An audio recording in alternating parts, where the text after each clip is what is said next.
Well, you spoke several times before about ideological subversion. That is a phrase that I'm afraid some Americans don't fully understand. When the Soviets used the phrase ideological subversion, what do they mean by it?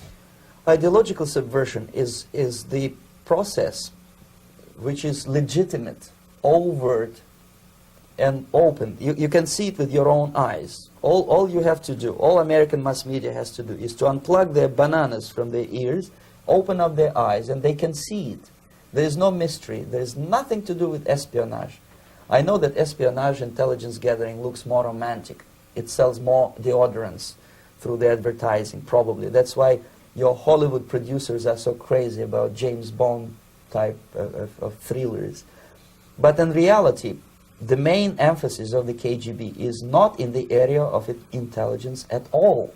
According to my opinion and opinion of many defectors of my caliber, only about 15% of time, money, and manpower is spent on espionage as such. The other 85% is a slow process which we call either ideological subversion or active measures, активные мероприятия in the language of the KGB, or psychological warfare. What it basically means is to change the perception of reality of every American to such an extent that despite of the abundance of information, no one is able to come to sensible conclusions in the interests of defending themselves, their families, their community, and their country.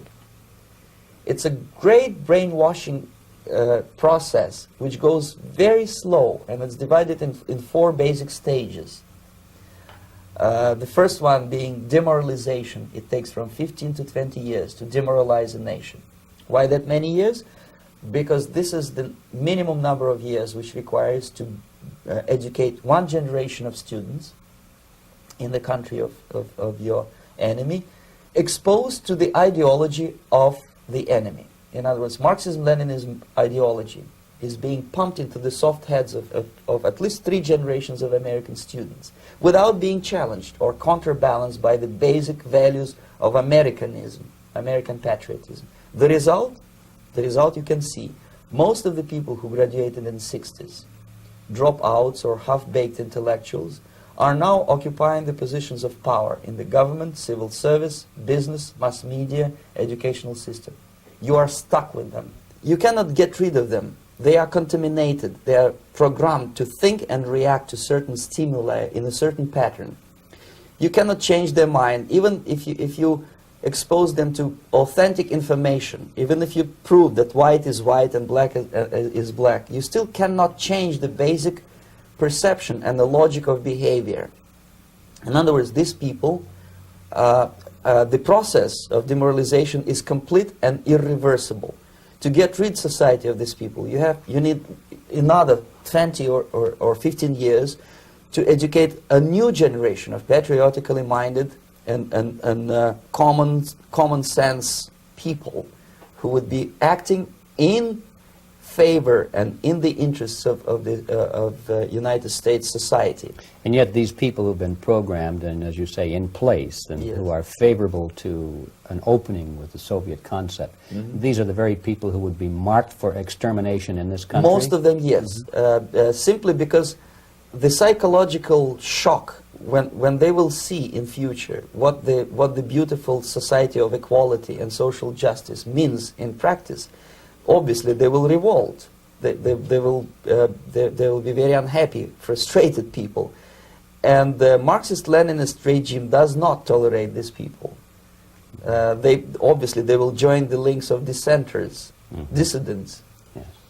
Unlike in present United States, there will be no place for dissent in future Marxist-Leninist America.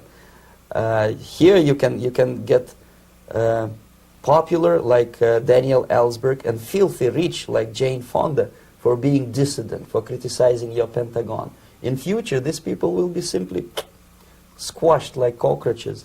Nobody is going to pay them nothing for their beautiful, noble ideas of equality. This they don't understand, and it will be greatest shock for them, of course.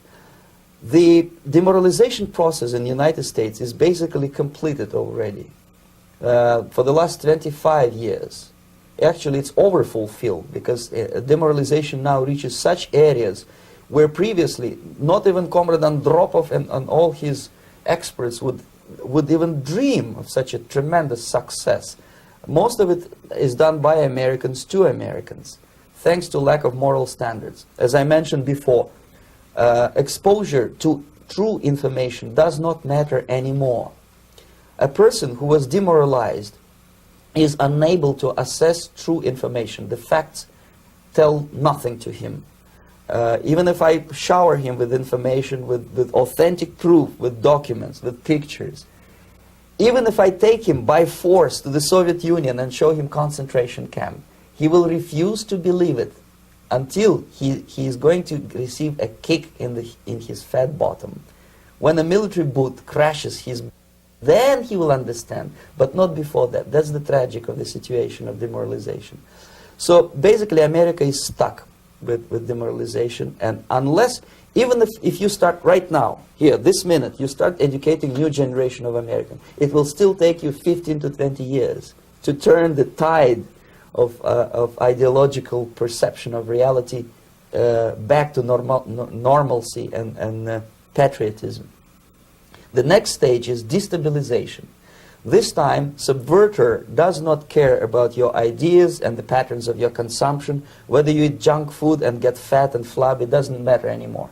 This time, and it takes only from 2 to 5 years to destabilize a nation, what matters is essentials: economy, foreign relations, defense systems.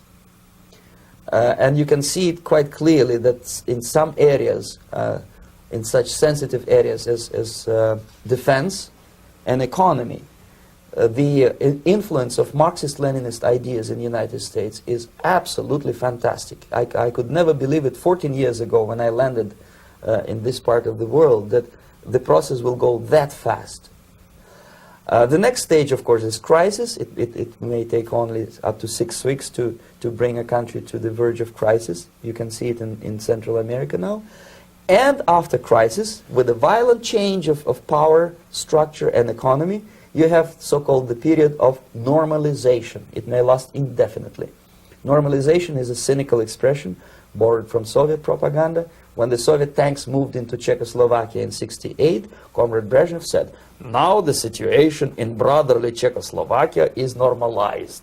This is what will happen in the United States if you allow all these schmucks to bring the country to crisis, to promise people all kind of goodies and the paradise on earth, to destabilize your economy, to eliminate the principle of free market competition, and to put a big brother government in Washington, D.C., with benevolent dictators like Walter Mondale, who will promise lots of things, never mind whether the promises are fulfillable or not. He will go to Moscow to kiss the bottoms of new generation of Soviet assassins. Never mind. He will create false illusions that the situation is under control. Situation is not under control. Situation is disgustingly out of control. Most of the American politicians, media, and educational system trains another generation of people who think they are living at a peacetime. False. United States is in the state of war, undeclared total war against the basic principles and the foundations of this system. And the initiator of this war is not Comrade Andropov, of course. It's the system. However ridiculous it may sound, the world communist system or the world communist conspiracy, whether I scare some people or not, I don't give a hoot. If you are not scared by now, nothing can scare you. But you don't have to be paranoid about it.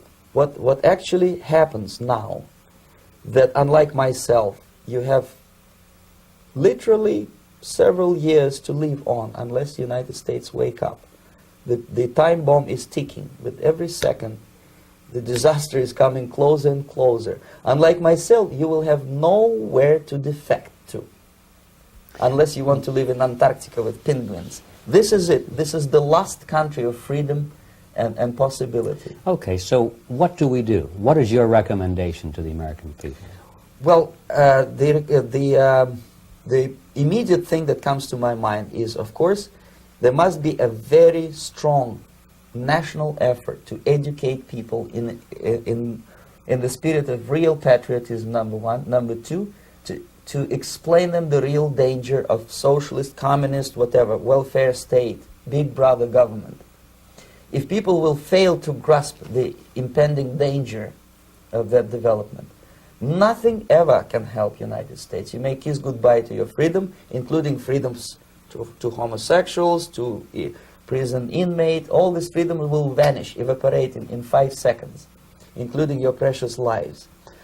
The second thing, the moment at least part of United States population is convinced that the danger is real, they have to force their government. And I'm not talking about sending letters, signing petitions, and all this beautiful, noble activity. I'm talking about forcing United States government to stop aiding communism. Because there is no other problem more burning and urgent than to stop the Soviet military-industrial complex from destroying whatever is left of the free world. And it is very easy to do. No credits, no technology, no money, no political or diplomatic recognition, and of course no such idiocy as grain deals to USSR. The Soviet people, 270 millions of Soviets, will be eternally thankful to you if you stop aiding a bunch of murderers who sit now in Kremlin and whom President Reagan respectfully calls government. They do not govern anything, least of all such complexity as the Soviet economy. So basic, two very simple, maybe too simplistic answers or solutions, but nevertheless they are the only solutions. Educate yourself, understand what's going on around you. You are not living at the time of peace. You are in a state of war, and you have precious little time to save yourself. You don't have much time, especially if you are talking about young generation.